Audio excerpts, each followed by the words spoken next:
My name's Jamie, and in September last year I finished 6 months doing a project around public attitudes towards reintroducing lynx in the UK, and that was part of my Masters in Conservation Science. And my little talk here, the next 20 minutes, we're going to be talking about how I did that project, how I approached it, what the results were, because it was a big public attitude survey, and some of the things to take away, some interesting thoughts I had, things I wasn't expecting to encounter during that work. So, where are we? Oh, here we are. We know what this is. We've just been watching these lovely animals here. Interestingly, eating grass, which I hadn't seen before. So that was a learning experience for me. Oh,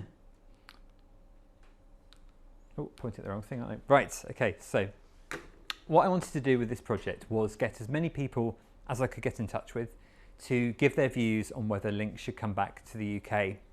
And my project was supervised by ZSL, London Zoo, and they were particularly keen that we compared different groups of people and people in different areas.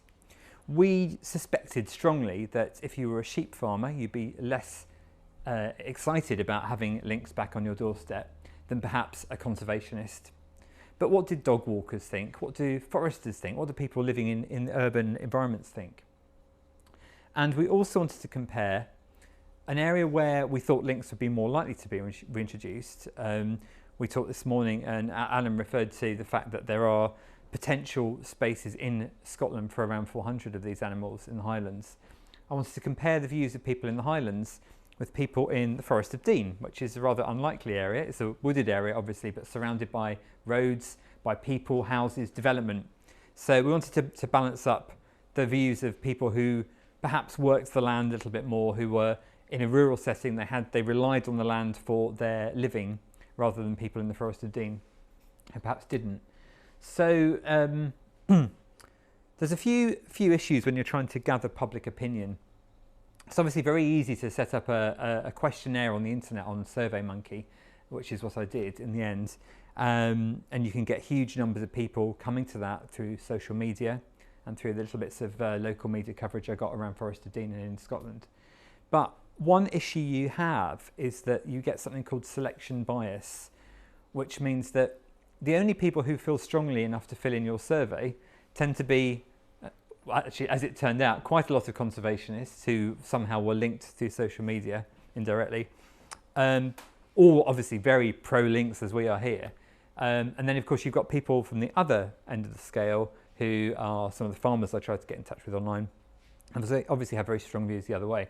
So sometimes an online survey is not entirely reliable scientifically. So one thing I wanted to do was try and talk to people face to face. And I thought I want to talk to sheep farmers in particular. Where better to go than some farm shows? So we put the questionnaire together, same questions as were to appear online. And I set off to the Essex Young Farmers Show on a hot summer's day with this. So I was going to bring her along, but we've obviously got real lynx here, so we don't need to bring a plastic one. But I had a dye bond lynx made, life size, durable, waterproof plastic, so she could travel around with me. And the idea was that I'd take her to these shows, ask people a few basic ecology questions about lynx, and then produce her, reveal, Linda was her name, by the way, produce Linda from her carry case and say, ta-da, this is what a lynx actually looks like. Is this what you were expecting? Or were you thinking it was something the size of a marmoset or a lion? Or what shape were you expecting? And then getting a few more of their views. So this worked to an extent, but I don't know if any of you have done social surveys, perhaps at university or college or any other courses, but it's harder than you think. You've got to be quite tough. And in a way, I sort of grudgingly admire those chuggers that come up to you on the high street trying to get money off you, because to be able to withstand 100 knockbacks when you approach someone with a clipboard, you have to be quite thick-skinned. And my issue here was that the farmers, the people I wanted to talk to, were the young farmers, and they were busy running the show. They were wearing high-vis vests, and they were running around making sure there was enough beer in the beer tent, or that the donkeys were turning up to the donkey show on time. So they were quite hard to capture. And equally, the people visiting the show with their families, having a nice day out, didn't want to be approached by some nutter with a clipboard and a plastic lynx. So that was a slight issue. So I found it much harder than I thought it would be.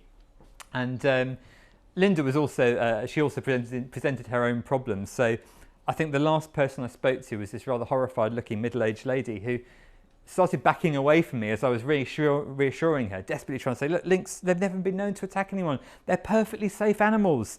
And after she'd moved away quickly, I realised that I'd actually cut myself on these sharp pointed plastic ears of Linda and had blood all down my t-shirt.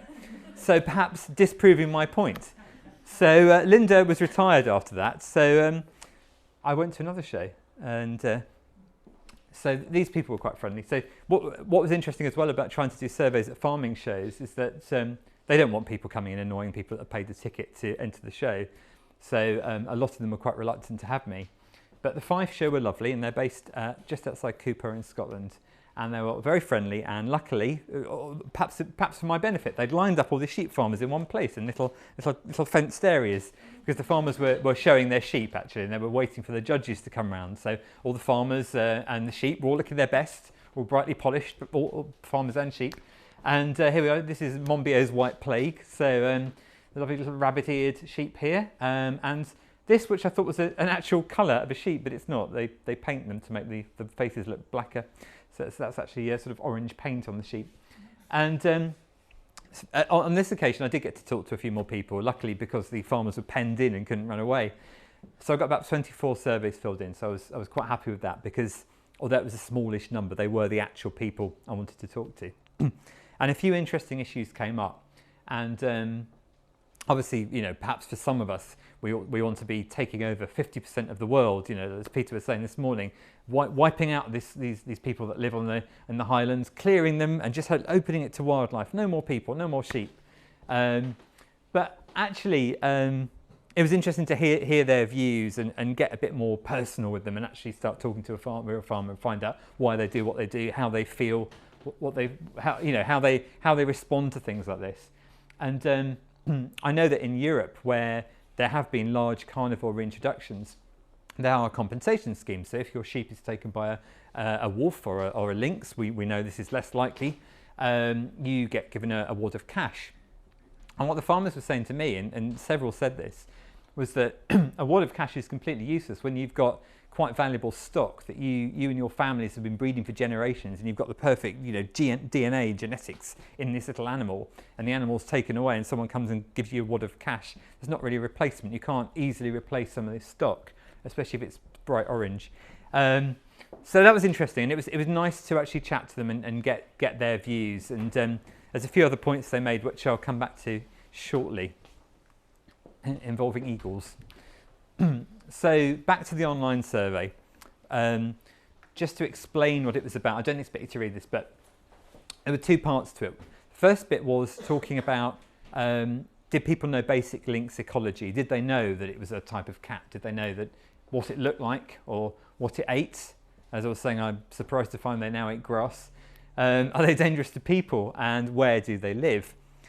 And once I got those basic ecological questions, that little knowledge test done, they then moved on to 15 statements, each with what we call the Likert scale. So strongly agree, neutral, disagree, strongly disagree.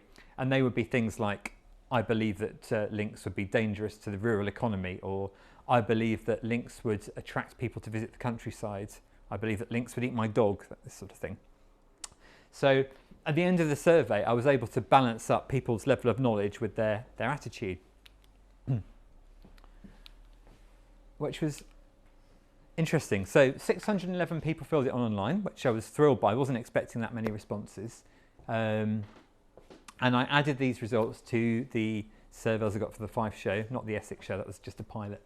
And 65% of people would like lynx reintroduced to the UK, which is good. It's what we want to hear. Perhaps we could do with that being a little bit higher. Perhaps we'd like that in the 80s or 90s ideally. But 65%, that's a nice thing to take away, that people are in favour of this. So knowledge. Again, I was impressed that people do know their stuff. So if out of those 7 questions, if people got 0 to 2 right, they had a low score, 3 to 5 medium score, and 6 to 7 a high score. 61% of people got a high score. So not too bad, but there are still a fair body of people out there who don't know this stuff. And they're obviously not as aware of lynx and lynx ecology as they might be of a fox or a frog or things that we live alongside now. But this next one is a fairly important one. On the left-hand side, this table, going up on the left is the attitude score. So the lower that number, the less positive people feel about having lynx moving back to the UK. The higher up on that chart, the more positive, the happier they are living alongside these carnivores. And along the bottom, we're comparing that with low, medium and high levels of knowledge. And you can see, and we did this through clever testing that my supervisors had to explain to me in great detail, using statistics, that there was an actual correlation, a clear correlation between level of knowledge about lynx and attitude towards them. So the more you know about lynx, the more comfortable you are having them back in the UK. The less knowledgeable you are, the more negative you feel. All rather obvious, really, you'd think, but it's nice to actually have that proven to us. So if we were to embark on some sort of marketing scheme to tell the public that lynx are a great thing for the countryside, we know that we've got to do a little bit of education, and the more people know about them, the more likely they're going to be happy about lynx coming back. That doesn't apply if you're a farmer. If you're a farmer, it's a different story. So non-farmer, you can see there's a big slope here going up to more positive if they've got more increased level of knowledge. If you're a farmer, it stays around the same. It doesn't really improve it. So there's a slightly different thing here. So the general public, you increase the knowledge, they'll feel more positive. Farmers, I think it's going to be a little bit more of a diplomatic battle over the years. And this is why I think Lynx Reintroduction is going to take a little bit of time, a lot of talking, a lot of debating and a lot of persuasion. It's not going to be an instant thing. So some themes that emerged. So 3 things that occurred to me when I was looking at the results. This is a lovely image I've stolen from Blot on the Landscape, which is a fantastic TV version of a book by Tom Sharp, which I love. So one thing that people, quite a few people were saying, people who genuinely were very anti-lynx being reintroduced, they were trying to draw this them and us picture. They were trying to say, we're the people that live in the countryside, we're the people that actually go out and get our hands dirty. We rely on the countryside for our livelihood. You are sort of an urban elite. You have no idea. You don't have to live with the results of this. So this was something that came up again and again and again. And having done a bit of a literature review before I started the project, this is something that comes up in a few bits of research in Europe, that people in rural areas feel that people in towns are imposing stuff on them. And I suppose that doesn't just apply to reintroducing a carnivore. That could be anything to do with taxes or laws or anything that people feel they don't have much power to control. It's worth thinking about. This could just be a symptom of a general rural village versus big city thing. It might not be to do with the carnivores. This might be just, I feel powerless in my rural farm because you're imposing these laws, these things on me. I'm angry, I don't like you, you come in and you tell us what to do. Because when I compared that with my results, because I actually asked people where they live when they filled in the survey, 65% of people who live or have lived in the countryside actually agree or strongly agree with Lynx Reintroduction, which is actually more than the people that live in towns. So I suspect some of these people aren't talking to their neighbours about whether they'd like to see lynx back. So I think there is this kind of false town countryside divide, which probably comes from other things. It's probably not related to lynx.